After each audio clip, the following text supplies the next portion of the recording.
The global trade landscape has been shaken once more.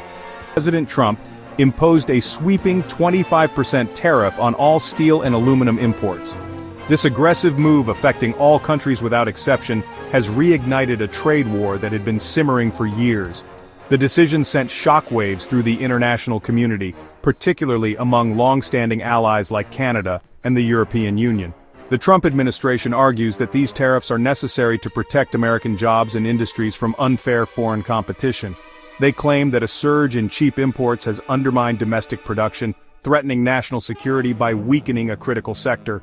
However, critics argue that these tariffs are counterproductive and will ultimately harm the American economy.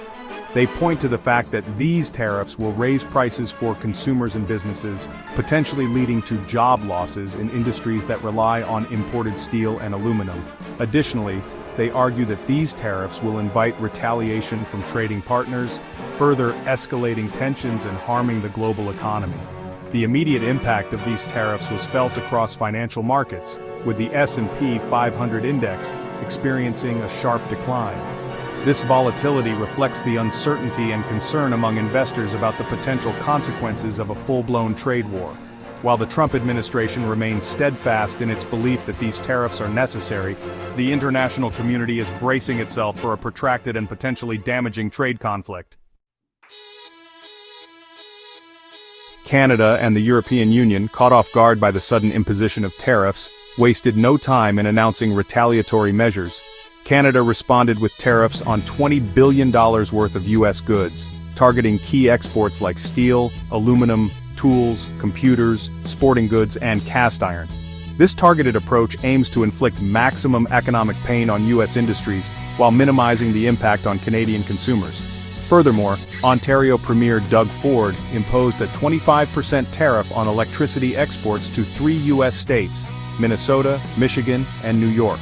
The European Union, equally determined to protect its interests, retaliated with $28 billion in counter-tariffs on U.S. goods. These tariffs, set to take effect on April 1, 2025, are strategically aimed at goods originating from Republican-held states.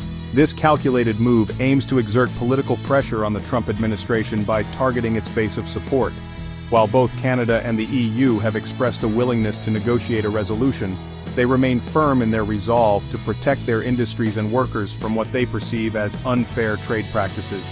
The swift and decisive response from these key U.S. allies underscores the seriousness of the situation. The decision to impose tariffs has not only sparked a trade war, but also strained diplomatic relations.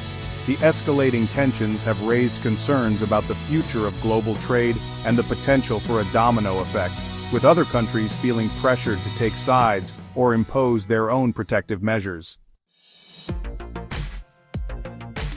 The impact of the escalating trade war extends far beyond the borders of the United States, Canada, and the European Union. China, already embroiled in a trade dispute with the U.S., responded to the latest round of tariffs by imposing duties of up to 15% on U.S. farm goods. This targeted measure aims to inflict economic pain on a key Trump constituency while also signaling China's resolve to protect its own interests. Other countries, while not directly targeted by the initial wave of tariffs, are watching the situation closely and assessing their options. Mexico, a crucial trading partner of the United States, has delayed imposing reciprocal tariffs until April 2, 2025. This delay suggests a desire to avoid further escalation while seeking a negotiated solution. However, the uncertainty surrounding the trade war has already impacted Mexican businesses, particularly in the automotive industry, which relies heavily on cross-border supply chains.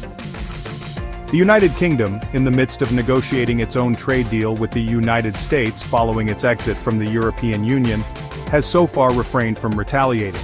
However, the escalating trade tensions could complicate these negotiations and strain the already complex relationship between the two countries. The global response to the U.S. tariffs has been a mix of retaliation, cautious observation, and attempts to mitigate the damage. The interconnected nature of the global economy means that any disruption in trade flows will have ripple effects across the world, impacting businesses, consumers, and financial markets. The escalating trade war initiated by the United States has raised concerns about the potential for a protracted and damaging conflict. Expert opinions on the long-term consequences of these tariffs are largely negative, with warnings of slower economic growth, increased inflation, and job losses. The OECD, a leading intergovernmental economic organization, has cautioned that the tariffs could shave off 0.25% from global GDP growth by 2020. This slowdown would be felt most acutely in the United States, Canada, and Mexico, the three countries most directly affected by the tariffs. Christine Lagarde, president of the European Central Bank, has warned of severe economic damage from a full-blown trade war. She argues that tariffs will disrupt global supply chains, raise prices for consumers, and undermine business confidence, ultimately leading to slower growth and job losses. Within the United States, the tariffs have been met with mixed reactions. While some domestic metal producers have welcomed the tariffs as a necessary measure to protect their industry from foreign competition, other sectors, such as car manufacturing, are bracing for higher costs and potential job losses. The escalating trade war poses a significant threat to the global economy. The tariffs, if maintained and expanded, could lead to a prolonged period of uncertainty, reduced trade, and slower economic growth. The situation calls for a de-escalation of tensions and a return to dialogue to resolve trade disputes through negotiation and cooperation, rather than protectionist measures. The alternative is a world increasingly divided by trade barriers with negative consequences for all involved.